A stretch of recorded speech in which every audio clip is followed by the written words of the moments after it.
aviação industrial chama de tecnologia de baixa percepção. O resto do mundo chama de stealth, aviões invisíveis ao radar. Quando sobe neste avião, você se sente como se estivesse entrando em uma nave espacial. Desenvolvido em segredo, a história completa do jato F-117 Stealth e do avião de bombardeiro B-2 Stealth até hoje não podia ser contada. Podemos chegar em qualquer parte do mundo em 24 horas. Vamos revelar como um conceito fracassado de 1940 desenvolveu-se e transformou-se em uma das aeronaves mais modernas da história. Veja cenas recentes que te levam para dentro do mundo secreto do Stealth. E conheça desde embarcações Stealth até veículos aéreos de combate sem piloto com mísseis Stealth mortais. Não ia querer um desses atrás de você. É um péssimo inimigo. Não pode ser detido. As informações foram liberadas. Você vai conhecer tudo de perto. Os segredos do Stealth.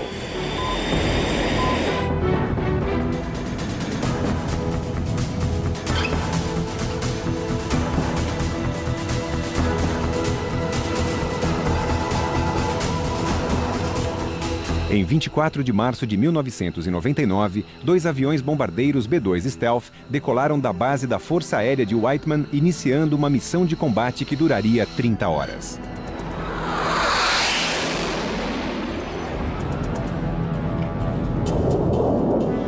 Cruzando o Atlântico, eles voam sem escalas para o outro lado do globo e lançam 32 munições com alvos pré-determinados contra as forças sérvias que tinham invadido Kosovo. Foi inacreditável se preparar para uma missão de combate que ia se iniciar no meio da América, no Missouri, e 15 horas mais tarde, minha aeronave estava preparada para lançar uma grande quantidade de bombas. Quase 23 metros. A caminho do país, eu estava esperando ver caças se aproximando. Eu esperava ser bombardeado por eles.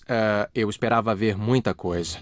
Eu não vi nenhum caça se aproximando naquela noite. Ninguém veio atrás de nós. Eles só souberam que estávamos lá quando lançamos nossas bombas.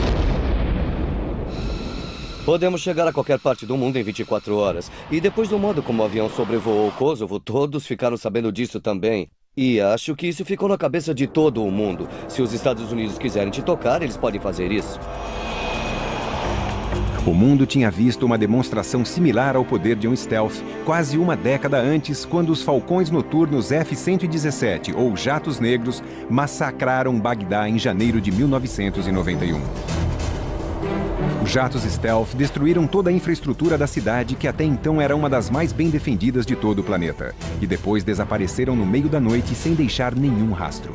Vimos o sistema de telefonia acabar. Vimos a energia elétrica acabar. Sabíamos que os aviões já tinham sobrevoado a área. E adivinha só, esse pessoal ainda estava atirando. Isso significa que eles estavam atirando no escuro. Eles não viram quando os aviões chegaram e não os viram mais tarde. Os Stealth tinham atacado duramente a cidade de Bagdá.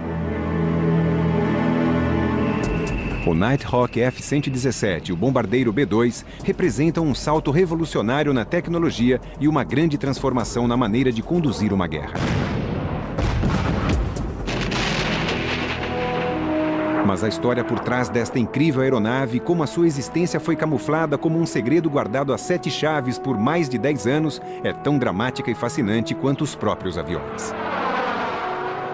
Meu chefe me chamou um dia. Ele disse, quer pilotar aeronaves? E eu disse, sim, senhor. E ele disse, vai ficar muito tempo longe de casa e não vai poder dizer nada para sua família. E eu só vou te contar quando chegar aqui. Essas são as condições. Quer o trabalho ou não? Stealth, ou tecnologia de baixa percepção, foi criado no conhecido Programa Negro. Um programa tão secreto que sua existência não era reconhecida e até negada pelo governo. Poucas pessoas na Força Aérea ficaram sabendo do programa. Nós não queríamos que nossos adversários, ou possíveis adversários na época, soubessem que tínhamos essa capacidade de esconder uma aeronave do sistema de radar.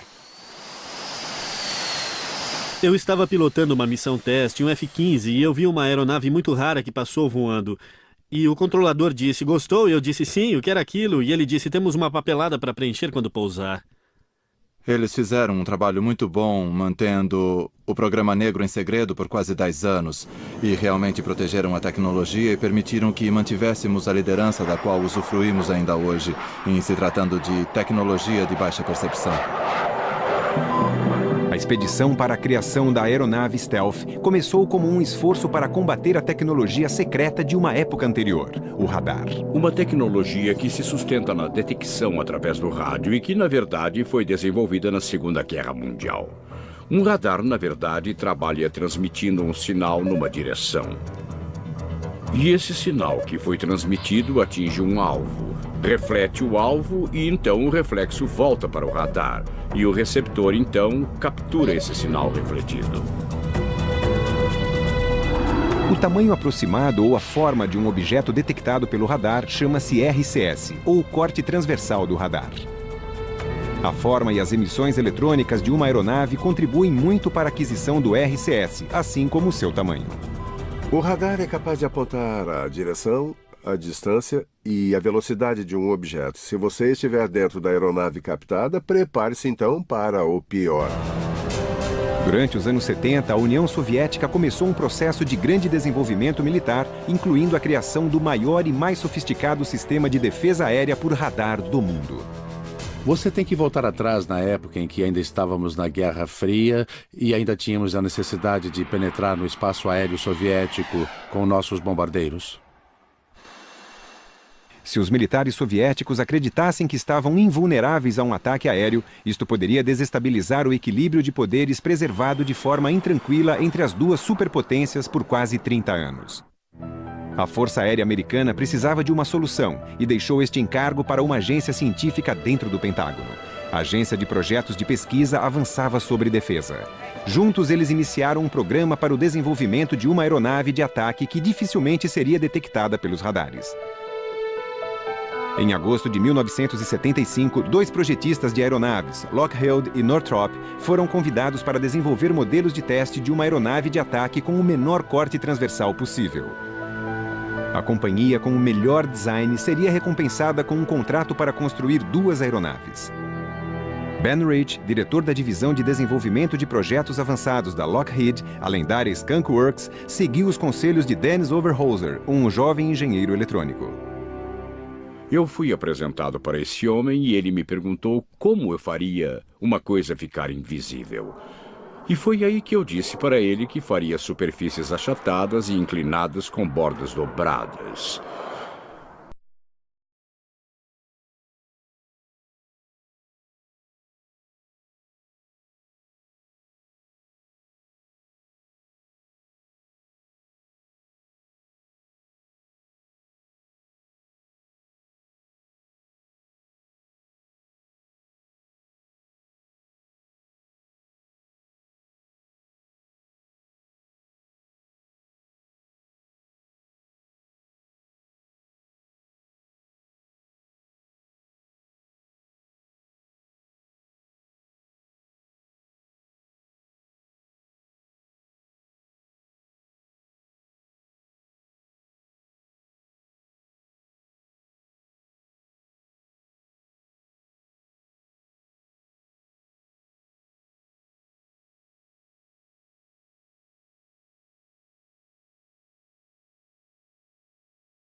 Da aeronave seria coberta por um material absorvente de ondas de radar, ou seja, o RAM.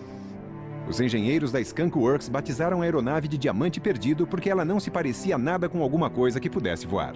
2 modelos foram construídos e um era um modelo de corte transversal por radar que iria para a câmara de testes. Não tínhamos como prever o que aconteceria, era tão imperceptível que o Diamante Perdido não foi nem visto na câmara. Deixei de ser considerado um bobo e fui promovido a gênio. Northrop, concorrente de Lockheed na luta pelo contrato do Stealth, era comandado pelo engenheiro de design Irv Walland e pelo técnico em eletromagnética Dr. John Cashan. Eles também criaram um design multifacetado, mas o modelo deles tinha a superfície das asas mais curvadas e usava o RAM de forma mais conservadora. A competição estava muito acirrada. O projeto de Northrop, na verdade, tinha melhor capacidade de voo e melhor aerodinâmica. E Lockheed tinha a melhor marca. E era para isso que o jogo servia. Lockheed ganhou o contrato e, sob o pseudônimo Have Blue, começou a desenvolver o modelo demonstrativo de seu design. O desafio agora era criar uma aeronave que pudesse voar e que se mantivesse oculta. Os riscos não poderiam ser maiores. Em 1974, um estudo secreto do Pentágono previu que se uma guerra contra a União Soviética estourasse, toda a Força Aérea norte-americana seria destruída em apenas 17 dias.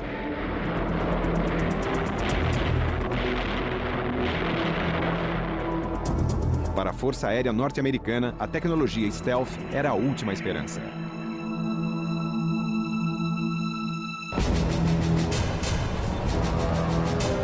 Em meados de 1970, o Departamento de Defesa temia que a União Soviética tivesse superado os Estados Unidos em matéria de poderio militar.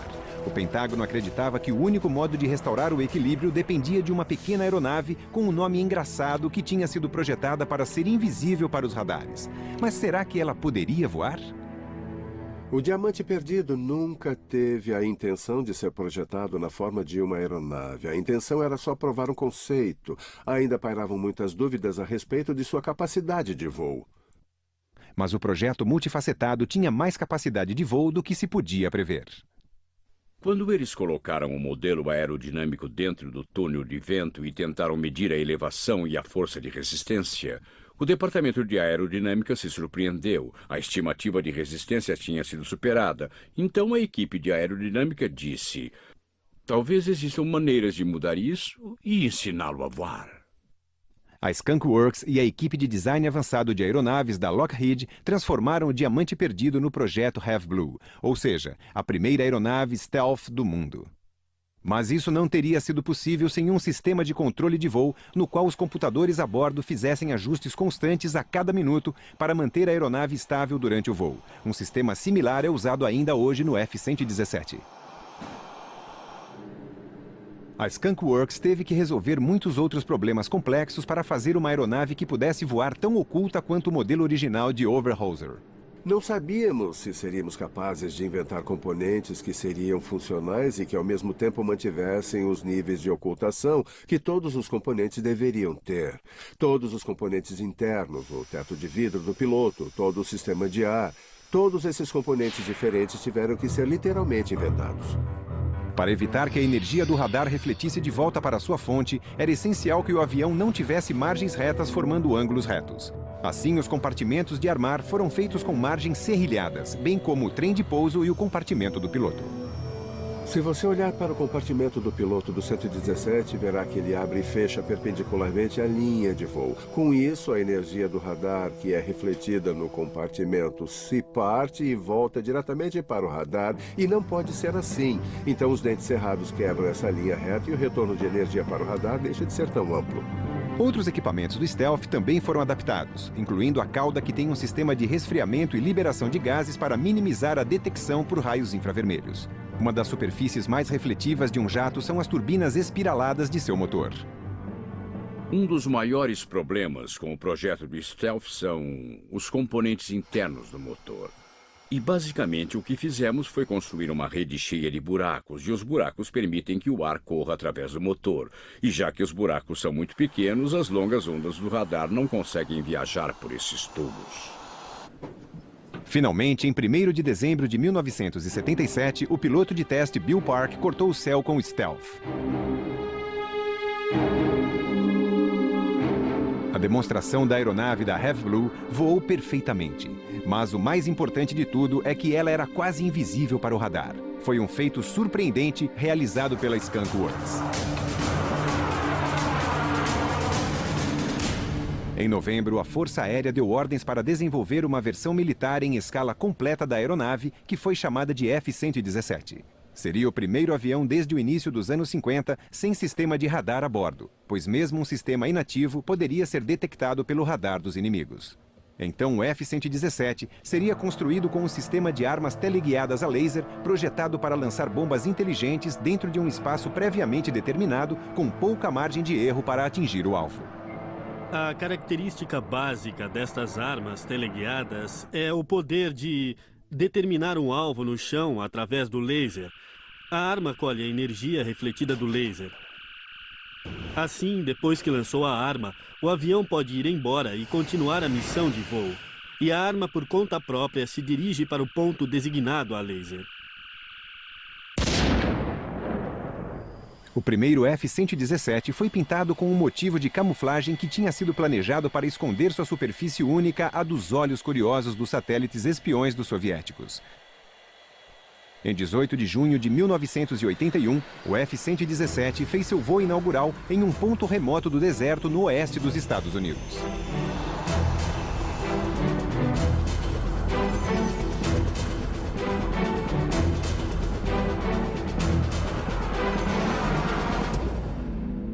Na mesma época, a Força Aérea começou a construção de uma base secreta para os Stealth no deserto de Nevada. Os pilotos foram recrutados para o programa, mas nenhum deles sabia o que iria pilotar. Na época em que fui recrutado, eu sabia que alguma coisa estava acontecendo. Quando somos enviados para um lugar tão remoto, isolado e secreto como Tonopah era naquela época, é porque alguma coisa importante está acontecendo, então só podia ser um avião novo ou uma espaçonave. A lembrança de quando vi a aeronave pela primeira vez ficou gravada em minha memória. Entramos em um hangar e ouvimos a porta ser fechada e trancada atrás de nós. E então alguém acendeu a luz. Duas imagens que nunca vou esquecer apareceram na minha frente. Um grande jato que tinha um formato esquisito, mas obviamente era um jato. E a bandeira norte-americana, vermelha, branca e azul, pendurada sobre ele.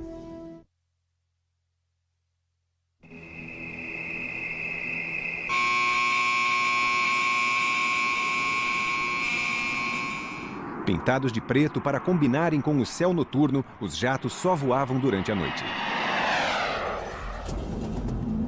Durante o dia, os pilotos dormiam em quartos escuros. Nos finais de semana, eles podiam deixar este mundo escuro para visitar a família que não podia saber de nada. Todas as famílias viviam em Las Vegas, então toda segunda-feira voávamos para a base e só retornávamos na sexta-feira. As famílias não tinham nem ideia de onde estávamos, desaparecíamos e voltávamos só na sexta. Em meados de 1980, a existência de um tipo de aeronave invisível deixou de ser um segredo. Em 10 de novembro de 1988, o Departamento de Defesa finalmente revelou o F-117 para o mundo, distribuindo esta foto que obscurecia as linhas do jato e distorcia sua verdadeira forma e tamanho. Quando a aeronave pôde voar livremente, isso permitiu que fizéssemos muitas coisas que não podiam ser feitas em segredo. Quando o resto do nosso pessoal soube da nossa existência e pudemos conversar com eles sobre algumas das nossas habilidades, nos integramos ao resto das Forças Aéreas de Combate. Mas a pergunta óbvia que rondava a mente de todos era: será que realmente funciona? Apesar da aeronave ter conseguido um desempenho espetacular em testes, ainda não tinha sido provada em combate. Mas isso em breve iria mudar, depois dos eventos de 2 de agosto de 1990. 130 mil soldados iraquianos atacaram a capital do Kuwait, instalando um governo provisório no país economicamente tão forte. Os Estados Unidos condenaram o ataque e pediram para as tropas iraquianas baterem em retirada, deixando o Kuwait imediatamente. O poderoso homem do Iraque, Saddam Hussein, estava comandando o Kuwait. O Iraque agora ameaçava a Arábia Saudita e controlava mais da metade das reservas de petróleo do mundo. Os sauditas acreditavam que o próximo passo de Hussein seria invadir seu reino e pedir para os Estados Unidos liderarem a coalizão. Os jatos negros do 37º Comando Tático foram rapidamente deslocados para o Oriente Médio.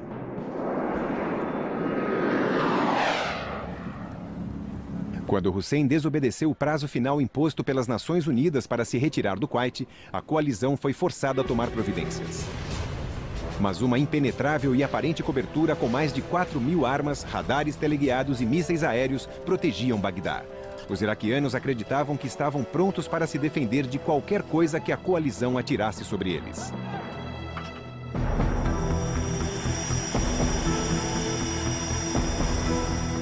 Em 17 de janeiro de 1991, 2 jatos negros deixaram a base aérea de King Khalid, na Arábia Saudita, e se encaminharam para o centro de Bagdá. A Operação Tempestade no Deserto estava prestes a começar. Todos sabiam quando partimos naquela noite que existia uma grande probabilidade de que alguém naquele quarto talvez não retornasse à base conosco. Sem carregar armas de defesa, os F-117 só contavam com sua invisibilidade e com os planos da missão. Stealth, na verdade, não significa invisibilidade. Tínhamos que levar isso em conta. E nossas táticas e nossos planos de ação eram aqueles que já tínhamos. Se conseguíssemos escapar do corte transversal do radar e empregar determinadas táticas, podíamos criar uma situação onde você passa despercebido. As pessoas não ficam sabendo que você está ali, elas não podem te ver. O delicado corte transversal do F-117 reduz dramaticamente o efetivo alcance de uma instalação de radar, criando lacunas na rede de defesa aérea, podendo assim passar despercebido. Um sistema computadorizado de bordo comanda a missão programando a aeronave para voar pela rota com menos risco de ser detectado pelo radar até que ela alcance o alvo. Acho que todos já disseram que aquela noite foi muito tensa. Nós nos preparamos e fomos direto para o campo, todos se encaminhando para Bagdá. A aeronave nunca tinha sido usada, então estávamos um pouco preocupados porque não sabíamos se ia funcionar de verdade. Um pouco antes das 3 da manhã, hora local, os jatos negros chegaram. E com as luzes apagadas e os rádios mudos, eles sobrevoaram Bagdá.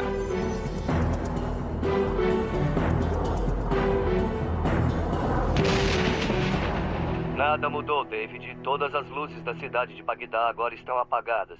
Pelo menos até onde conseguimos ver. Meu colega Bernard Shaw está comigo enquanto observamos essa cidade que agora está às escuras e está completamente negra. Em poucos minutos, os centros de comando, o sistema de comunicação e de energia elétrica tinham sido destruídos, sendo quase impossível para os iraquianos elaborar um plano de contra-ataque. Não queríamos machucar os civis, não queríamos destruir as indústrias e a economia que não fazem parte da máquina de guerra. Não era isso que tentávamos fazer. O que estávamos tentando fazer era agir rapidamente e atacar profundamente com o máximo de força que conseguíssemos, para ter a certeza de que eliminaríamos um adversário de guerra sem causar muitos prejuízos secundários. Apenas 40 dias depois da Operação Ataque no Deserto, a guerra acabou. Graças à eficiência dessas aeronaves que os sauditas apelidaram de Chama, fantasma em árabe. Apesar de serem 43 F-117 designados para a Guerra do Golfo, eles só representavam 2,5% de toda a coalizão da Força Aérea e, ainda assim, destruíram mais de 40% dos alvos estratégicos durante a guerra. Os jatos negros fizeram quase 1.300 missões sem sofrerem nenhum arranhão. A performance dos F-117 na Guerra do Golfo superou muito todas as nossas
eficiência aerodinâmica. E realmente nada pode ser melhor do que este design. Northrop já tinha tradição no desenvolvimento deste conceito de asas. Muitos anos antes, o fundador da companhia, Jack Northrop, já tinha trabalhado em projetos para uma aeronave como esta. Durante a Segunda Guerra Mundial, ele construiu o XV-35, um bombardeiro impressionante com 4 motores. Depois da guerra, Northrop trocou o suporte e colocou 8 turbojatos. E passou a chamar a aeronave de YV-49. Mas testes de voo revelaram problemas de estabilidade que não poderiam ser corrigidos antes do advento da tecnologia de pilotagem de aeronaves por computador. A Força Aérea cancelou o programa em 1949 e ordenou que as últimas 11 carcaças fossem destruídas e vendidas para o ferro velho. Desiludido, Jack Northrop pediu demissão da companhia e abandonou totalmente a indústria de navegação aérea. O YB-49 não era um modelo dirigido para chegarmos ao B-2, mas o B-2 tinha a mesma dimensão em polegadas do YB-49, que era de quase 52 metros. O YB-49 nos deu a dica de como fazer o controle direcional de dentro do avião. Quando você queria pilotar, não tinha uma cauda e não tinha um leme. Então, o YB-49 usava superfícies bipartidas na extremidade das asas do avião e o B-2 adotou essa técnica e a utiliza até hoje. Como o design do bombardeiro stealth estava quase finalizado, oficiais da companhia pediram para a Força Aérea um certificado de segurança para entregarem para seu velho chefe e o levaram para uma reunião no quartel-general. Jack Northrop já era idoso naquela época, ele estava com 80 anos. Fizemos um resumo dos detalhes do programa para ele e ele começou a fazer um monte de perguntas e fomos respondendo. E ele foi assimilando tudo e disse, parece que está tudo bem. E ele estava tão satisfeito quanto estupefato com tudo aquilo. No caminho de volta, ele disse, agora eu sei porque Deus me manteve vivo por tanto tempo. Ao contrário do projeto original, o B-2 seria beneficiado com um programa de computador chamado AutoCAD ou Auxílio Gráfico Computadorizado. O próprio esboço, demonstrando um jato com curvaturas prolongadas, se comparado com versões anteriores da tecnologia Stealth, que eram mais lapidados, mostrou a relação direta entre o esboço do B-2 e os avanços que estavam ocorrendo nos computadores. Muitos anos antes do projeto do B-2, Northrop tinha projetado e construído o Test Blue, uma aeronave de vigilância e combate imperceptível ao radar que pode ser vista aqui em uma gravação rara. Ela era curva de todos os lados para assim evitar os radares. O programa Test Blue esclareceu muitos dos problemas, embora os aviões não se parecessem entre si. Chegamos a curvaturas alongadas e a uma aerodinâmica mais eficiente. Obtivemos materiais internos que foram abertos para a corrente aérea, ao invés de ficarem com uma grelha na frente. Sensores melhores foram desenvolvidos e atingimos alto nível de aviônica. A experiência do Northrop com o Test Blue provou que um veículo stealth poderia ser construído com superfícies aplanadas que iriam despistar a energia do radar que seria lançada sobre o veículo, produzindo pequenas ondas de radar manejáveis que poderiam ser desviadas da sua origem. A parte mais difícil do B-2 não era projetar um formato que atendesse às necessidades impostas e sim começar o processo de construção do mesmo. Pesquisamos cerca de 900 tipos diferentes de materiais antes de escolhermos os que seriam usados no B-2. O material estrutural básico do B-2 é um composto de fibra de carbono que é mais forte do que o aço e mais leve do que o alumínio. É muito durável e ainda pode ser disposto em camadas e moldado para criar contornos precisamente controlados. Este material forma a camada externa do avião. O B-2 foi projetado de fora para dentro, e a maioria das aeronaves é projetada de dentro para fora. Primeiro projetam a estrutura básica e depois projetam a carcaça. E com isso não dominamos a parte externa da aeronave e não podemos fazer um controle apropriado dos sinais dos radares.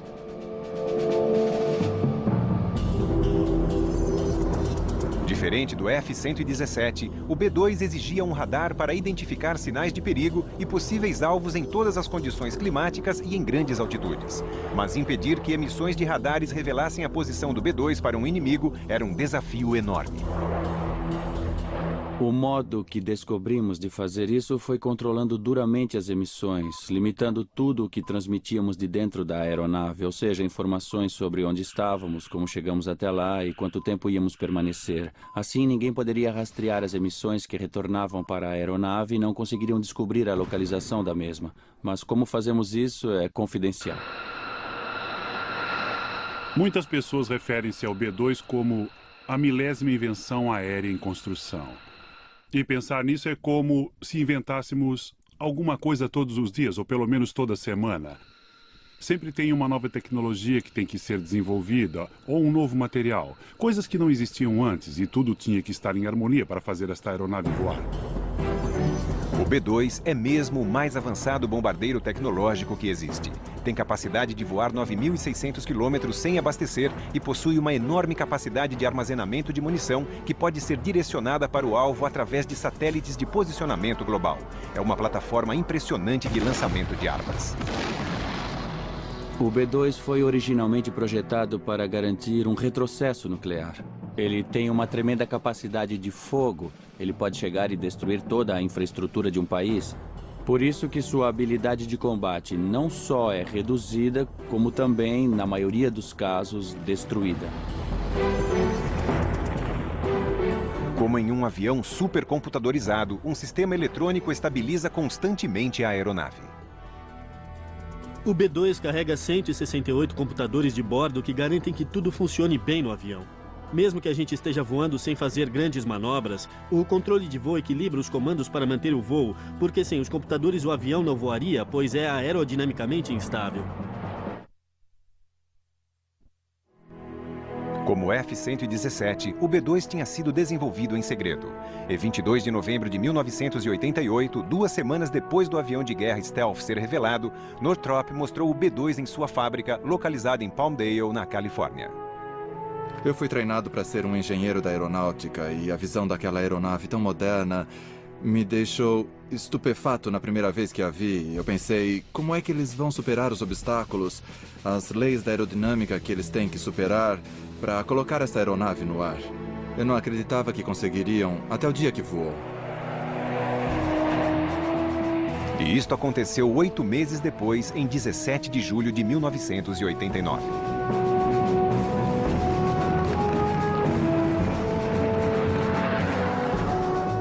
Mas o grande bombardeiro só seria testado 10 anos mais tarde.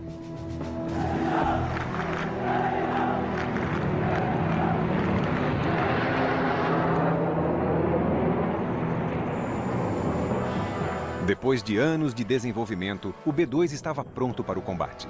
Apesar de ser a última palavra em termos de tecnologia avançada, ninguém tinha certeza de como o bombardeiro Stealth ia se comportar em uma batalha.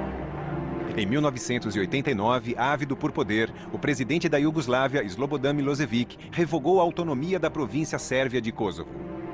Séculos de ódio entre sérvios e albaneses racistas vieram à tona e estas hostilidades foram um estopim que rapidamente detonou um campo de guerra. Por quase 10 anos, pessoas do mundo todo procuraram ajudar como podiam, enquanto as tropas sérvias queimavam aldeias, tiravam as pessoas de seus lares e cometiam crimes indescritíveis contra a humanidade. Em março de 1999, quando Milošević rejeitou o pedido de paz feito pela OTAN, mantendo suas tropas na área, os Estados Unidos e a Europa iniciaram a Operação Forças Aliadas e tinham a arma perfeita para o trabalho, o B-2. Esta aeronave é perfeita para um bombardeio estratégico. Ela faz o que nenhuma outra pode fazer, mesmo que não tenhamos uma base para pousar e que nossos aliados se recusem a receber nossas forças em seu solo. Nós podemos sair daqui e atravessar a defesa aérea dos inimigos, lançar nossas armas e voltarmos para casa em segurança. O B-2 é muito mais poderoso. Um exemplo perfeito disso é que, até 10 anos atrás, costumávamos enviar diversas aeronaves para atacar um só alvo, e agora podemos enviar o B-2 para atacar 16 alvos diferentes e jogar todas as nossas munições com precisão onde quer que estejam estes alvos. O B-2 possui os explosivos e o poder de destruição de 8 F-16. Então, quando você se dá conta que está dentro deste avião com poder de fogo equivalente a 8 F-16, é realmente incrível.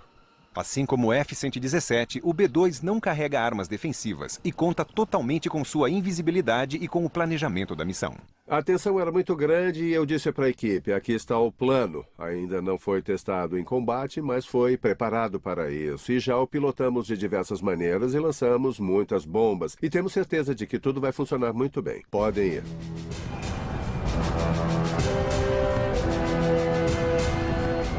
Os bombardeiros negros saíram da base da Força Aérea de Whiteman, no Missouri, na manhã de 24 de março de 1999. A viagem deles através do globo estava prevista para acabar em Belgrado, no final da noite.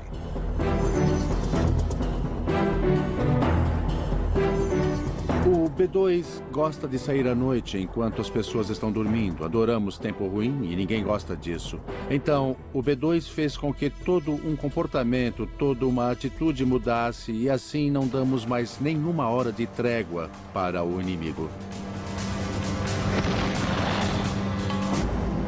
O GPS, ou Sistema de Posicionamento Global por Satélite, dá ao B-2 a habilidade de lançar suas bombas a despeito das nuvens, da neblina ou da escuridão. Nós atingimos tudo o que nos pediram para atingir. Nossa precisão foi impressionante. E até onde sabemos, toda vez que aparecíamos, ninguém sabia que estávamos lá. Então, eles estavam tentando compreender como estas coisas estavam explodindo. Eles não entendiam o porquê. Durante as missões de 30 horas, os 2 membros da equipe se revezam para dormir em uma cadeira de $8 montada no chão do cockpit do jato de $2 bilhões. Por causa de seu alcance surpreendente, o B-2 só precisava reabastecer 2 vezes em cada direção. Não há dúvida de que o poder incansável e surpreendente do B-2 durante os 79 dias de campanha aérea ajudou a forçar a rendição de Slobodan Milošević e a retirada das tropas sérvias de Kosovo. Foi a mais dramática e mais bem-sucedida estreia de um novo sistema já ocorrido. Com 33% de alvos destruídos, 97% das armas atingiram o alvo com precisão.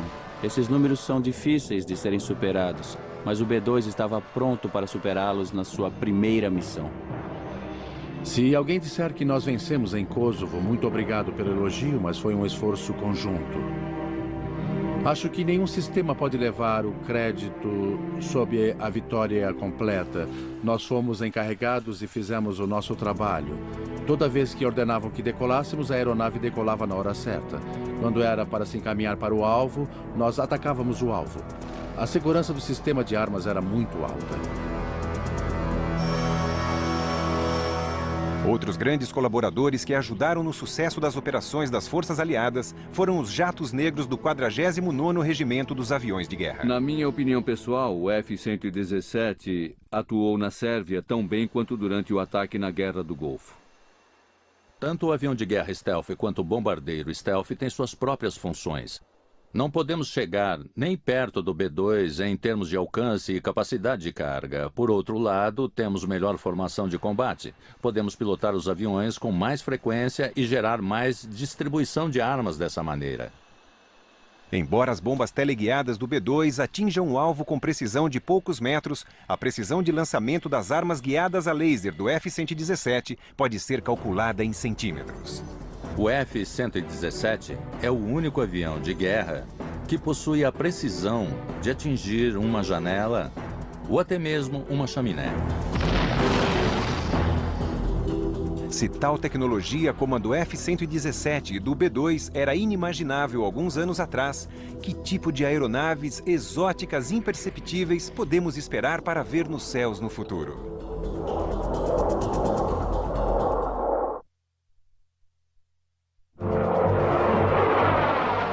Embora as aeronaves stealth pareçam expressar a última palavra em termos de sistemas modernos de armas, elas só representam as primeiras gerações de uma tecnologia que ainda está engatinhando. Não existirá qualquer aeronave no futuro que não tenha tecnologia stealth. Temos que analisar a tecnologia stealth para medir a capacidade de sobrevivência da aeronave. Já surgindo no horizonte, podemos vislumbrar o F-22 Raptor de Lockheed, que substituiu o YF-23 de Northrop como sendo o mais avançado avião tático de guerra no futuro. Nós examinamos o F-22 e ele será uma aeronave stealth. E não se parece nada com o F-117. E tem possibilidades de manobra muito melhores. Não estou falando só de seu desempenho no ar em direção ao solo, mas também de seu desempenho em voo, que obteve um salto quântico em qualidade acima da capacidade que o F-117 tinha. Construído principalmente com compostos e ligas de titânio, o F-22 com assento único combina níveis altos de tecnologia stealth com velocidade supersônica e aviônica avançada. A tecnologia stealth ainda é considerada uma tecnologia relativamente nova para os militares. Tem coisas que foram aprendidas com o F-117 que foram empregadas no projeto do B-2. E tem coisas que aprendemos com o B-2 que foram empregadas no F-22. E iremos aprender coisas com o F-22 que só serão usadas em sistemas futuros daqui a dezenas de anos. Nem todo programa de desenvolvimento stealth tem sido bem sucedido. Depois de rejeitar a oferta de Skunk Works para adaptar o F-117 para decolagens e pousos, a Marinha Americana lançou um programa para criar seu próprio avião de ataque stealth, o A-12. O projeto foi emperrado por uma série de problemas e finalmente cancelado em favor do JSF, ou Joint Strike Fighter, o avião de guerra do século XXI. As razões para a eventual produção do Joint Strike Fighter são inúmeras. Se você considerar que estamos desenvolvendo um avião que vai substituir o Falcão de Guerra F-16, que tem sido o mais bem-sucedido jato de guerra moderno, é difícil dar uma perspectiva do que vai acontecer, pois este programa vai estar cercado de dificuldades. O JSF está sendo projetado em 3 configurações. Uma configuração convencional de veículo de decolagem e pouso para a Força Aérea Americana, em uma versão especial para a Marinha Norte-Americana e uma versão para decolagens e pousos verticais para os fuzileiros navais e para a Marinha Real Britânica.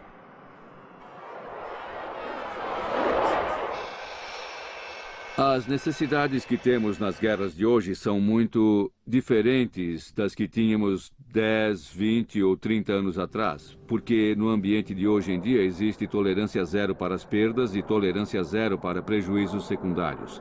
E se tomar como exemplo um modelo como o JSF, verá que ele foi construído para as guerras do futuro. Aviões invisíveis exigem armas invisíveis, como as armas da nova geração de mísseis cruzadores, que são tão imperceptíveis que só podem ser detectadas quando estão em cima de seus alvos. O mais recente míssil stealth é o Jasmine, que representa a última palavra em tecnologia. E o Jasmine pode ser lançado a uma longa distância da área do alvo e mesmo assim ele atinge seu objetivo. Não ia querer um desses atrás de você. É um péssimo inimigo. Não pode ser detido. O potencial futuro dessa invisibilidade pode ser compreendido melhor através dos veículos de combate aéreo não tripulados. Versões stealth dessas aeronaves de reconhecimento já estão em uso hoje. Veículo de combate aéreo não tripulado é um veículo que vai mais a fundo dentro do território inimigo e ele fica lá por um período de tempo. Ele irá inspecionar, pesquisar e destruir um alvo no solo. Um veículo de combate aéreo não tripulado seria capaz de carregar o dobro de munições que um avião de guerra poderia suportar. E custaria muito menos para ser produzido, desde que não fosse necessário equipá-lo com controles ativados por piloto e nem com sistemas de segurança. A performance destes veículos de combate aéreo também não precisaria estar restrita aos limites da fisiologia humana. E o melhor de tudo é que evitaria que qualquer pessoa fosse ferida em seu trajeto. O veículo de combate aéreo não tripulado da Boeing, o X-45, foi projetado para atacar as defesas aéreas do inimigo a uma curta distância do alvo.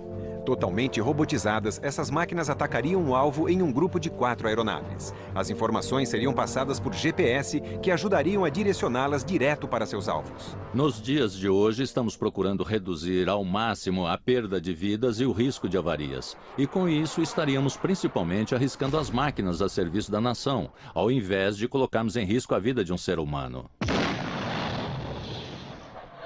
O Pegasus da Northrop Grumman é a pedra fundamental de um programa naval para explorar a possibilidade de lançamento e recuperação de veículos de combate aéreo. A aeronave stealth em formato de pipa possui um só motor a jato sobreposto na estrutura e um elo de dados de voo para se comunicar com o solo, com o controle aéreo e talvez até com uma outra aeronave.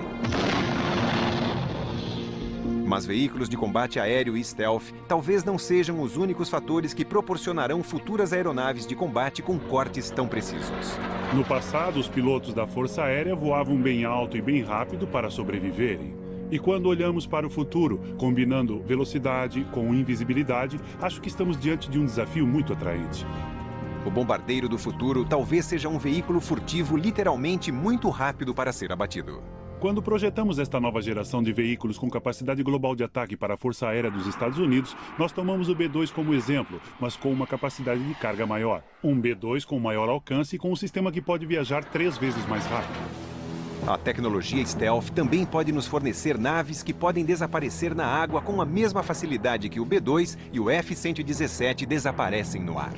O Sea Shadow é um demonstrador tecnológico e as demonstrações não se resumem somente à invisibilidade, e sim por ser uma embarcação totalmente automatizada. Construído em segredo total por Lockheed para a Marinha, o Sea Shadow apoia-se em um par de flutuadores submersos, permitindo que as laterais da embarcação inclinem para dentro em um ângulo extremo. Este design não só desvia os radares, como também reduz a visibilidade e posiciona o sistema de propulsão muito acima do nível da água, tornando-a difícil de ser identificada através de um sonar. Temos que continuar em busca de novas tecnologias e não ficarmos dependentes das que já existem. Se considerarmos os futuros ambientes de combate, teremos que progredir e aperfeiçoar o que já foi feito no passado, porque o inimigo vai estar melhor preparado para nos combater. Como a tecnologia stealth vai se desenvolver é um elemento essencial para as guerras do futuro. Ela será incorporada no design de cada autoconceito de sistema de armas, real ou imaginário. É por isso que as pesquisas continuarão, assim como continuarão as pesquisas para combatê-la. A ciência da guerra diz que para cada nova arma desenvolvida, uma é criada para combater. E aí você tem que criar uma arma para combater esta outra. Então eu penso que provavelmente há pessoas lá fora tentando compreender como derrotar a tecnologia stealth. Não existe mais ninguém no mundo que tenha a capacidade que nós temos com os stealth. E acho que eles estão tentando descobrir como é que nós conseguimos fazer isso. Nós não queremos ficar no mesmo plano de qualquer inimigo em potencial que esteja por aí. Queremos estar 2 ou 3 passos na frente. Se você consegue ser tão bom a ponto de ninguém querer te desafiar, você não vai precisar lutar. Isso é muito melhor do que lutar. Porque ninguém odeia mais as guerras que os próprios guerreiros.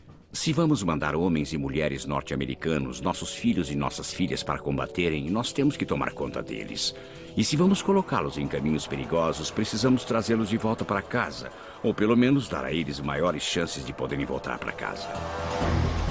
Não há dúvidas de que a ciência da tecnologia stealth vai continuar a desenvolver-se. E o domínio desta tecnologia pode ser a chave para a vitória sobre os campos de batalha no futuro. Versão brasileira Vox Mundi.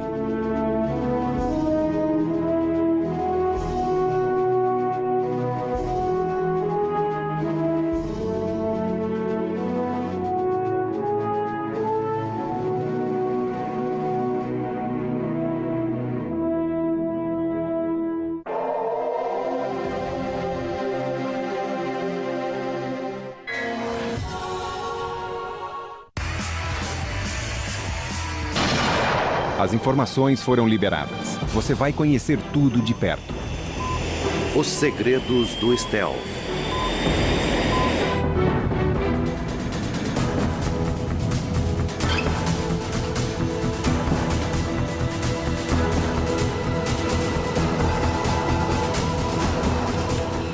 Em 24 de março de 1999, 2 aviões bombardeiros B-2 Stealth decolaram da base da Força Aérea de Whiteman, iniciando uma missão de combate que duraria 30 horas.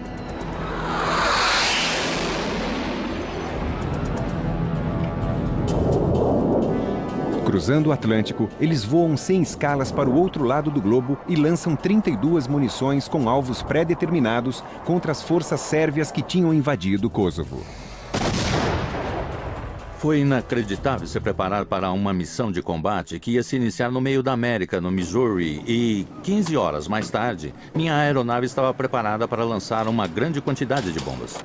Quase 23 metros. A caminho do país, eu estava esperando ver caças se aproximando. Eu esperava ser bombardeado por eles. Eu esperava ver muita coisa.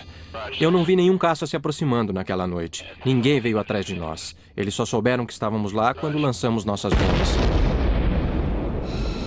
Podemos chegar a qualquer parte do mundo em 24 horas. E depois do modo como o avião sobrevoou Kosovo, todos ficaram sabendo disso também. E acho que isso ficou na cabeça de todo o mundo. Se os Estados Unidos quiserem te tocar, eles podem fazer isso. O mundo tinha visto uma demonstração similar ao poder de um stealth quase uma década antes, quando os falcões noturnos F-117, ou jatos negros, massacraram Bagdá em janeiro de 1991. Os jatos stealth destruíram toda a infraestrutura da cidade, que até então era uma das mais bem defendidas de todo o planeta. E depois desapareceram no meio da noite sem deixar nenhum rastro. Vimos o sistema de telefonia acabar, vimos a energia elétrica acabar. Sabíamos que os aviões já tinham sobrevoado a área. E adivinha só, esse pessoal ainda estava atirando. Isso significa que eles estavam atirando no escuro. Eles não viram quando os aviões chegaram e não os viram mais tarde. Os stealth tinham atacado duramente a cidade de Bagdá. O Nighthawk F-117 e o bombardeiro B-2 representam um salto revolucionário na tecnologia e uma grande transformação na maneira de conduzir uma guerra. Mas a história por trás desta incrível aeronave, como a sua existência foi camuflada como um segredo guardado a 7 chaves por mais de 10 anos, é tão dramática e fascinante quanto os próprios aviões. Meu chefe me chamou um dia. Ele disse, quer pilotar aeronaves? E eu disse, sim, senhor. E ele disse, vai ficar muito tempo longe de casa e não vai poder dizer... Da base da Força Aérea de Whiteman, no Missouri, na manhã de 24 de março de 1999. A viagem deles através do globo estava prevista para acabar em Belgrado, no final da noite.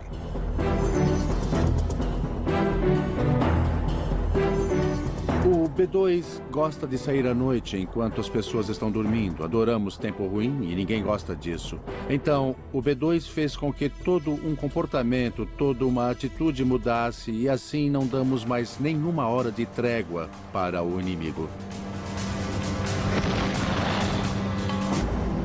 O GPS, ou Sistema de Posicionamento Global por Satélite, dá ao B-2 a habilidade de lançar suas bombas a despeito das nuvens, da neblina ou da escuridão.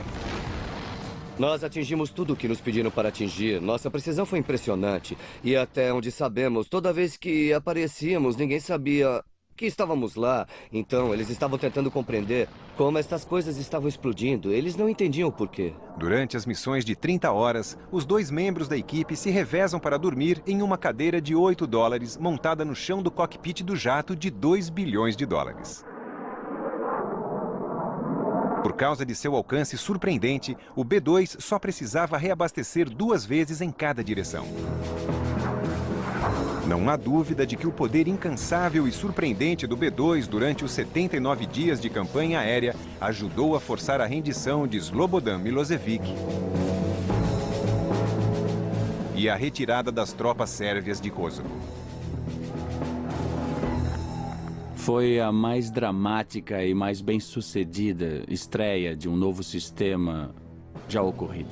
Com 33% de alvos destruídos, 97% das armas atingiram o alvo com precisão. Esses números são difíceis de serem superados, mas o B-2 estava pronto para superá-los na sua primeira missão. Se alguém disser que nós vencemos em Kosovo, muito obrigado pelo elogio, mas foi um esforço conjunto. Acho que nenhum sistema pode levar o crédito sob a vitória completa. Nós fomos encarregados e fizemos o nosso trabalho. Toda vez que ordenavam que decolássemos, a aeronave decolava na hora certa. Quando era para se encaminhar para o alvo, nós atacávamos o alvo. A segurança do sistema de armas era muito alta. Outros grandes colaboradores que ajudaram no sucesso das operações das Forças Aliadas foram os jatos negros do 49º Regimento dos Aviões de Guerra. Na minha opinião pessoal, o F-117 atuou na Sérvia tão bem quanto durante o ataque na Guerra do Golfo. Tanto o avião de guerra stealth quanto o bombardeiro stealth têm suas próprias funções.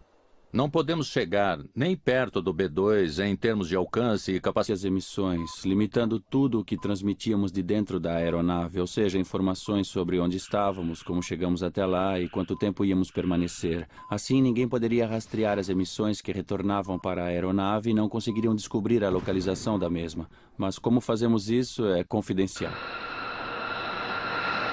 Muitas pessoas referem-se ao B-2 como a 1000ª invenção aérea em construção. E pensar nisso é como se inventássemos alguma coisa todos os dias, ou pelo menos toda semana. Sempre tem uma nova tecnologia que tem que ser desenvolvida, ou um novo material. Coisas que não existiam antes, e tudo tinha que estar em harmonia para fazer esta aeronave voar. O B-2 é mesmo o mais avançado bombardeiro tecnológico que existe. Tem capacidade de voar 9.600 quilômetros sem abastecer e possui uma enorme capacidade de armazenamento de munição que pode ser direcionada para o alvo através de satélites de posicionamento global. É uma plataforma impressionante de lançamento de armas. O B-2 foi originalmente projetado para garantir um retrocesso nuclear. Ele tem uma tremenda capacidade de fogo. Ele pode chegar e destruir toda a infraestrutura de um país. Por isso que sua habilidade de combate não só é reduzida, como também, na maioria dos casos, destruída. Como em um avião supercomputadorizado, um sistema eletrônico estabiliza constantemente a aeronave. O B-2 carrega 168 computadores de bordo que garantem que tudo funcione bem no avião. Mesmo que a gente esteja voando sem fazer grandes manobras, o controle de voo equilibra os comandos para manter o voo, porque sem os computadores o avião não voaria, pois é aerodinamicamente instável. Como o F-117, o B-2 tinha sido desenvolvido em segredo.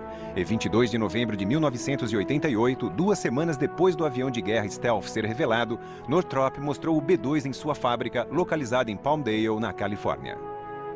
Eu fui treinado para ser um engenheiro da aeronáutica e a visão daquela aeronave tão moderna me deixou estupefato na primeira vez que a vi. Eu pensei, como é que eles vão superar os obstáculos, as leis da aerodinâmica que eles têm que superar para colocar essa aeronave no ar?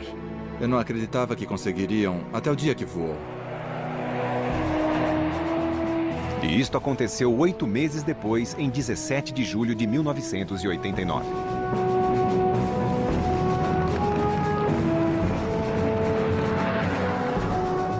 Mas o grande bombardeiro só seria testado 10 anos mais tarde.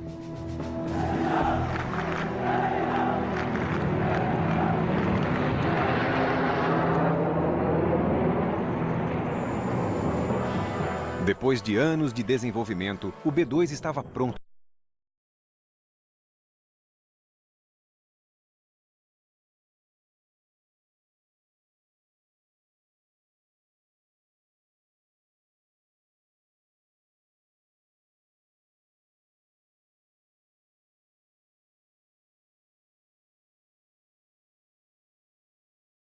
Eficiência aerodinâmica.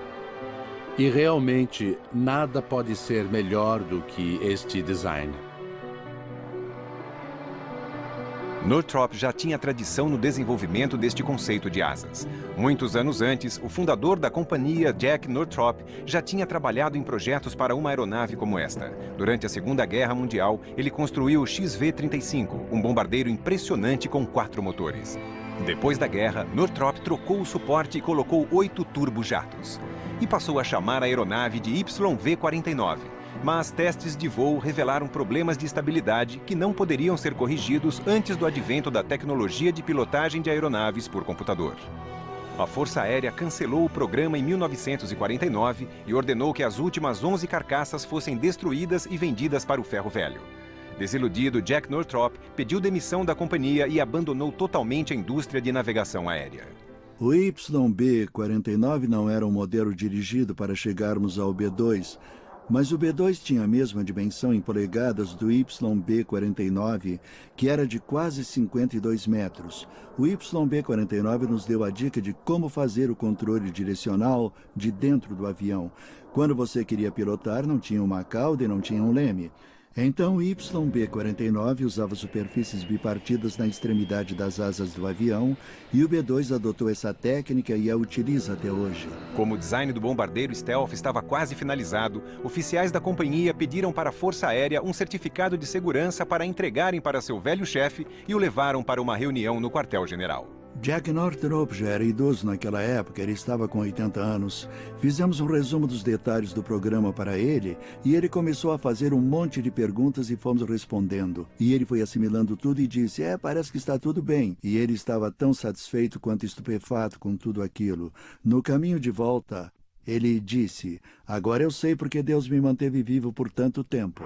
Ao contrário do projeto original, o B-2 seria beneficiado com um programa de computador chamado AutoCAD ou Auxílio Gráfico Computadorizado. O próprio esboço, demonstrando um jato com curvaturas prolongadas, se comparado com versões anteriores da tecnologia Stealth, que eram mais lapidados, mostrou a relação direta entre o esboço do B-2 e os avanços que estavam ocorrendo nos computadores. Muitos anos antes do projeto do B-2, Northrop tinha projetado e construído o Test Blue, uma aeronave de vigilância e combate imperceptível ao radar. Em retirada, deixando o Kuwait imediatamente. O poderoso homem do Iraque, Saddam Hussein, estava comandando o Kuwait.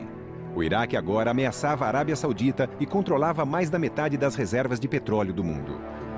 Os sauditas acreditavam que o próximo passo de Hussein seria invadir seu reino e pedir para os Estados Unidos liderarem a coalizão. Os jatos negros do 37º Comando Tático foram rapidamente deslocados para o Oriente Médio.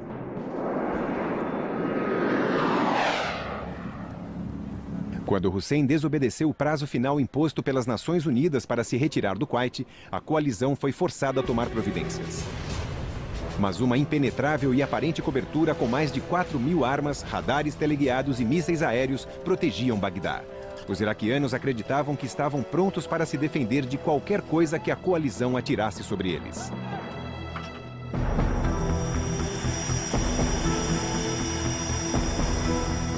Em 17 de janeiro de 1991, 2 jatos negros deixaram a base aérea de King Khalid, na Arábia Saudita, e se encaminharam para o centro de Bagdá. A Operação Tempestade no Deserto estava prestes a começar. Todos sabiam, quando partimos naquela noite, que existia uma grande probabilidade de que alguém naquele quarto talvez não retornasse à base conosco. Sem carregar armas de defesa, os F-117 só contavam com sua invisibilidade e com os planos da missão. Stealth, na verdade, não significa invisibilidade. Tínhamos que levar isso em conta. E nossas táticas e nossos planos de ação eram aqueles que já tínhamos. Se conseguíssemos escapar do corte transversal do radar e empregar determinadas táticas, podíamos criar uma situação onde você passa despercebido. As pessoas não ficam sabendo que você está ali, elas não podem te ver. O delicado corte transversal do F-117 reduz dramaticamente o efetivo alcance de uma instalação de radar, criando lacunas na rede de defesa aérea, podendo assim passar despercebido. Um sistema computadorizado de bordo comanda a missão programando a aeronave para voar pela rota com menos risco de ser detectado pelo radar até que ela alcance o alvo. Acho que todos já disseram que aquela noite foi muito tensa. Nós nos preparamos e fomos direto para o campo, todos se encaminhando para Bagdá. A aeronave nunca tinha sido usada, então estávamos um pouco preocupados porque não sabíamos se ia funcionar de verdade. Um pouco antes das 3 da manhã, hora local, os jatos negros chegaram. E com as luzes apagadas e os rádios mudos, eles sobrevoaram Bagdá.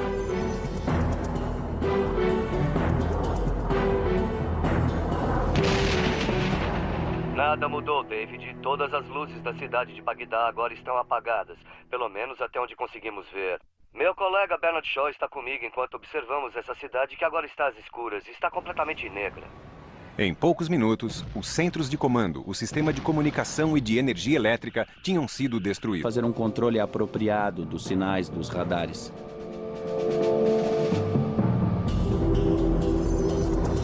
Diferente do F-117, o B-2 exigia um radar para identificar sinais de perigo e possíveis alvos em todas as condições climáticas e em grandes altitudes. Mas impedir que emissões de radares revelassem a posição do B-2 para um inimigo era um desafio enorme.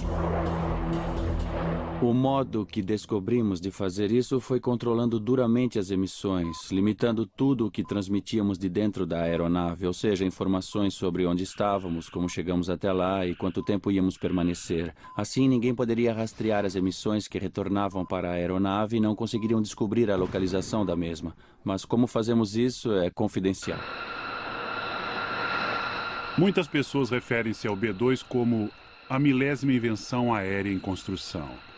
E pensar nisso é como se inventássemos alguma coisa todos os dias, ou pelo menos toda semana.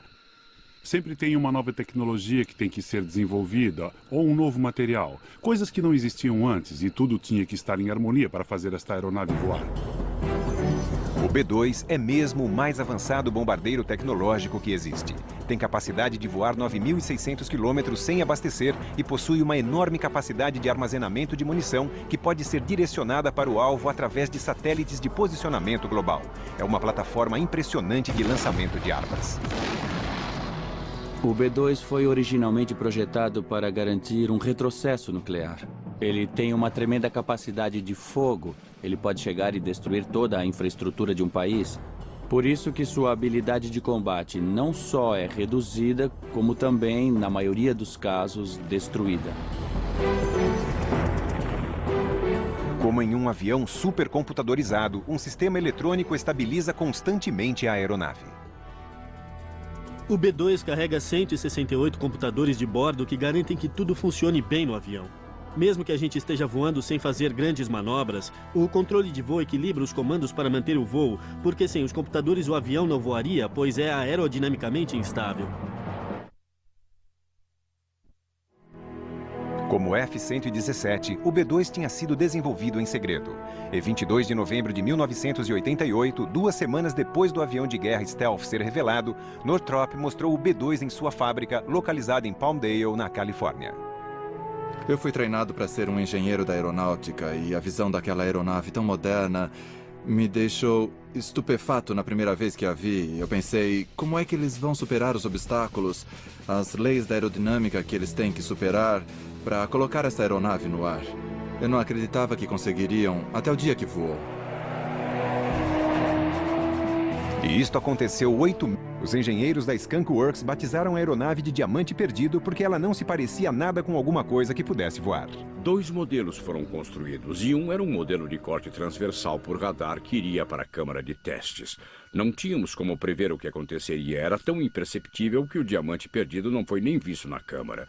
Deixei de ser considerado um bobo e fui promovido a gênio. Northrop, concorrente de Lockheed na luta pelo contrato do Stealth, era comandado pelo engenheiro de design Irv Walland e pelo técnico em eletromagnética Dr. John Cashin. Eles também criaram um design multifacetado, mas o modelo deles tinha a superfície das asas mais curvadas e usava o RAM de forma mais conservadora. A competição estava muito acirrada. O projeto de Northrop, na verdade, tinha melhor capacidade de voo e melhor aerodinâmica. E Lockheed tinha a melhor marca. E era para isso que o jogo servia. Lockheed ganhou o contrato e, sob o pseudônimo Have Blue, começou a desenvolver o modelo demonstrativo de seu design. O desafio agora era criar uma aeronave que pudesse voar e que se mantivesse oculta. Os riscos não poderiam ser maiores. Em 1974, um estudo secreto do Pentágono previu que se uma guerra contra a União Soviética estourasse, toda a Força Aérea norte-americana seria destruída em apenas 17 dias.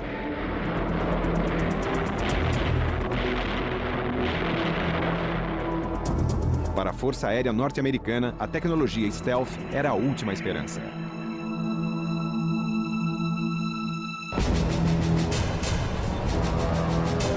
Em meados de 1970, o Departamento de Defesa temia que a União Soviética tivesse superado os Estados Unidos em matéria de poderio militar.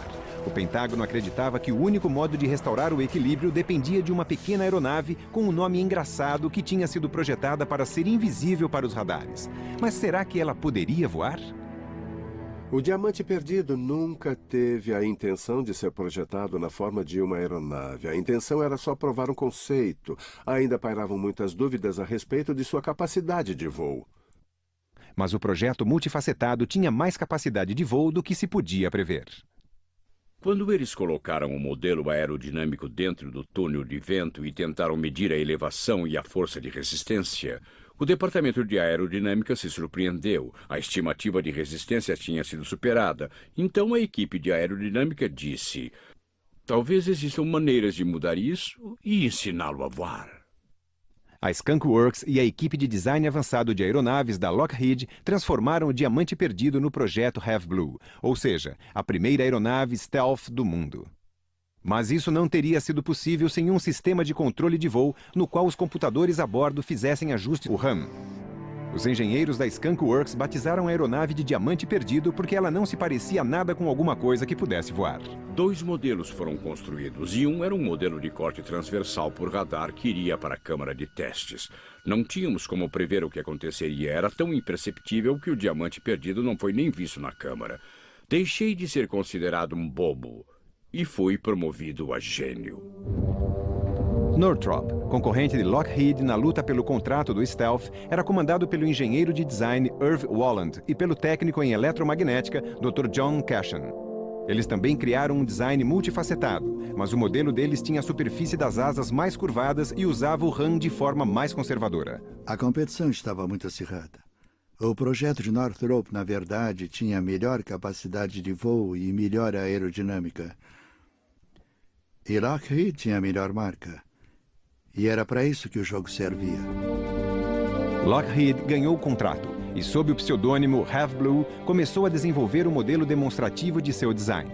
O desafio agora era criar uma aeronave que pudesse voar e que se mantivesse oculta. Os riscos não poderiam ser maiores. Em 1974, um estudo secreto do Pentágono previu que se uma guerra contra a União Soviética estourasse, toda a Força Aérea norte-americana seria destruída em apenas 17 dias.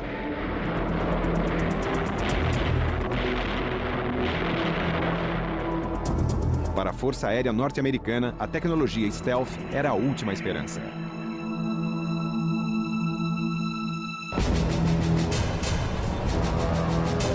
Em meados de 1970, o Departamento de Defesa temia que a União Soviética tivesse superado os Estados Unidos em matéria de poderio militar. O Pentágono acreditava que o único modo de restaurar o equilíbrio dependia de uma pequena aeronave com um nome engraçado que tinha sido projetada para ser invisível para os radares. Mas será que ela poderia voar? O Diamante Perdido nunca teve a intenção de ser projetado na forma de uma aeronave. A intenção era só provar um conceito. Ainda pairavam muitas dúvidas a respeito de sua capacidade de voo. Mas o projeto multifacetado tinha mais capacidade de voo do que se podia prever. Quando eles colocaram o modelo aerodinâmico dentro do túnel de vento e tentaram medir a elevação e a força de resistência, o Departamento de Aerodinâmica se surpreendeu. A estimativa de resistência tinha sido superada. Então a equipe de aerodinâmica disse: talvez existam maneiras de mudar isso e ensiná-lo a voar. A Skunk Works e a equipe de design avançado de aeronaves da Lockheed transformaram o Diamante Perdido no projeto Have Blue, ou seja, a primeira aeronave stealth do mundo. Mas isso não teria sido possível sem um sistema de controle de voo no qual os computadores a bordo. Mas veículos de combate aéreo e stealth talvez não sejam os únicos fatores que proporcionarão futuras aeronaves de combate com cortes tão precisos. No passado, os pilotos da Força Aérea voavam bem alto e bem rápido para sobreviverem. E quando olhamos para o futuro, combinando velocidade com invisibilidade, acho que estamos diante de um desafio muito atraente. O bombardeiro do futuro talvez seja um veículo furtivo literalmente muito rápido para ser abatido. Quando projetamos esta nova geração de veículos com capacidade global de ataque para a Força Aérea dos Estados Unidos, nós tomamos o B-2 como exemplo, mas com uma capacidade de carga maior. Um B-2 com maior alcance e com um sistema que pode viajar 3 vezes mais rápido. A tecnologia stealth também pode nos fornecer naves que podem desaparecer na água com a mesma facilidade que o B-2 e o F-117 desaparecem no ar.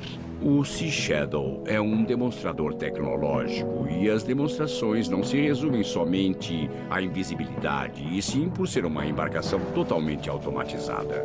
Construído em segredo total por Lockheed para a Marinha, o Sea Shadow apoia-se em um par de flutuadores submersos, permitindo que as laterais da embarcação inclinem para dentro em um ângulo extremo. Este design não só desvia os radares, como também reduz a visibilidade e posiciona o sistema de propulsão muito acima do nível da água, tornando-a difícil de ser identificada através de um sonar. Temos que continuar em busca de novas tecnologias e não ficarmos dependentes das que já existem. Se considerarmos os futuros ambientes de combate, teremos que progredir e aperfeiçoar o que já foi feito no passado, porque o inimigo vai estar melhor preparado para nos combater. Como a tecnologia stealth vai se desenvolver, é um elemento essencial para as guerras do futuro. Ela será incorporada no design de cada autoconceito de sistema de armas, real ou imaginário. É por isso que as pesquisas continuarão, assim como continuarão as pesquisas para combatê-la. A ciência da guerra diz que para cada nova arma desenvolvida, uma é criada para combater. E aí você tem que criar uma arma para combater esta outra. Então eu penso que provavelmente há pessoas lá fora tentando compreender como derrotar a tecnologia stealth. Não existe mais ninguém no mundo que tenha a capacidade que nós temos com os stealth. E acho que eles estão tentando descobrir como é que nós conseguimos fazer isso. Nós não queremos ficar no mesmo plano de qualquer inimigo em potencial que esteja por aí. Queremos estar 2 ou 3 passos na frente. Se você consegue ser tão bom a ponto de ninguém querer te desafiar, você não vai precisar lutar. Isso é muito melhor do que lutar. Porque ninguém odeia mais as guerras que os próprios guerreiros. Se vamos mandar homens e mulheres norte-americanos, nossos filhos e nossas filhas para combaterem, nós temos que tomar conta deles. E se vamos colocá-los em caminhos perigosos, precisamos trazê-los de volta para casa. Ou pelo menos dar a eles maiores chances de poderem voltar. Ele construiu o XV-35, um bombardeiro impressionante com 4 motores. Depois da guerra, Northrop trocou o suporte e colocou 8 turbojatos. E passou a chamar a aeronave de YV-49. Mas testes de voo revelaram problemas de estabilidade que não poderiam ser corrigidos antes do advento da tecnologia de pilotagem de aeronaves por computador. A Força Aérea cancelou o programa em 1949 e ordenou que as últimas 11 carcaças fossem destruídas e vendidas para o ferro velho. Desiludido, Jack Northrop pediu demissão da companhia e abandonou totalmente a indústria de navegação aérea. O YB-49 não era um modelo dirigido para chegarmos ao B-2, Mas o B-2 tinha a mesma dimensão em polegadas do YB-49, que era de quase 52 metros. O YB-49 nos deu a dica de como fazer o controle direcional de dentro do avião. Quando você queria pilotar, não tinha uma cauda e não tinha um leme. Então, o YB-49 usava superfícies bipartidas na extremidade das asas do avião e o B-2 adotou essa técnica e a utiliza até hoje. Como o design do bombardeiro Stealth estava quase finalizado, oficiais da companhia pediram para a Força Aérea um certificado de segurança para entregarem para seu velho chefe e o levaram para uma reunião no quartel-general.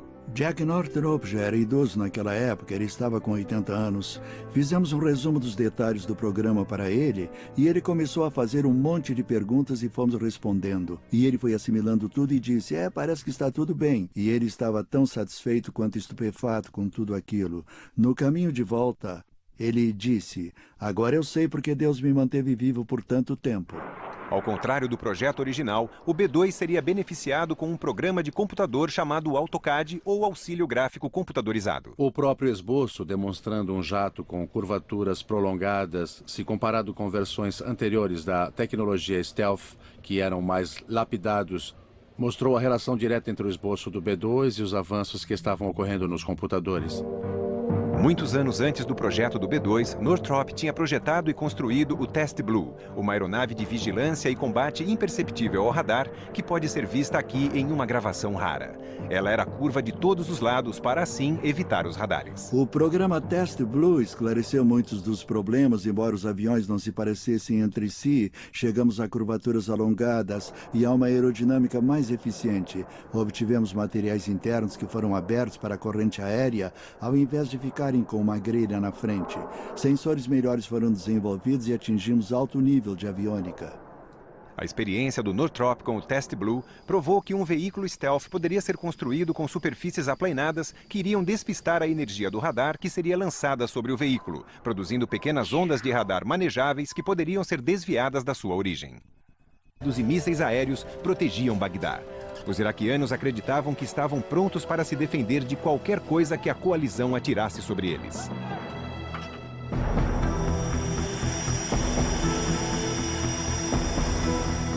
Em 17 de janeiro de 1991, 2 jatos negros deixaram a base aérea de King Khalid, na Arábia Saudita, e se encaminharam para o centro de Bagdá. A Operação Tempestade no Deserto estava prestes a começar. Todos sabiam quando partimos naquela noite que existia uma grande probabilidade de que alguém naquele quarto talvez não retornasse à base conosco. Sem carregar armas de defesa, os F-117 só contavam com sua invisibilidade e com os planos da missão. Stealth, na verdade, não significa invisibilidade. Tínhamos que levar isso em conta. E nossas táticas e nossos planos de ação eram aqueles que já tínhamos. Se conseguíssemos escapar do corte transversal do radar e empregar determinadas táticas, podíamos criar uma situação onde você passa despercebido. As pessoas não ficam sabendo que você está ali, elas não podem te ver. O delicado corte transversal do F-117 reduz dramaticamente o efetivo alcance de uma instalação de radar, criando lacunas na rede de defesa aérea, podendo assim passar despercebido. Um sistema computadorizado de bordo comanda a missão programando a aeronave para voar pela rota com menos risco de ser detectado pelo radar até que ela alcance o alvo. Acho que todos já disseram que aquela noite foi muito tensa. Nós nos preparamos e fomos direto para o campo, todos se encaminhando para Bagdá. A aeronave nunca tinha sido usada, então estávamos um pouco preocupados porque não sabíamos se ia funcionar de verdade. Um pouco antes das 3 da manhã, hora local, os jatos negros chegaram. E com as luzes apagadas e os rádios mudos, eles sobrevoaram Bagdá.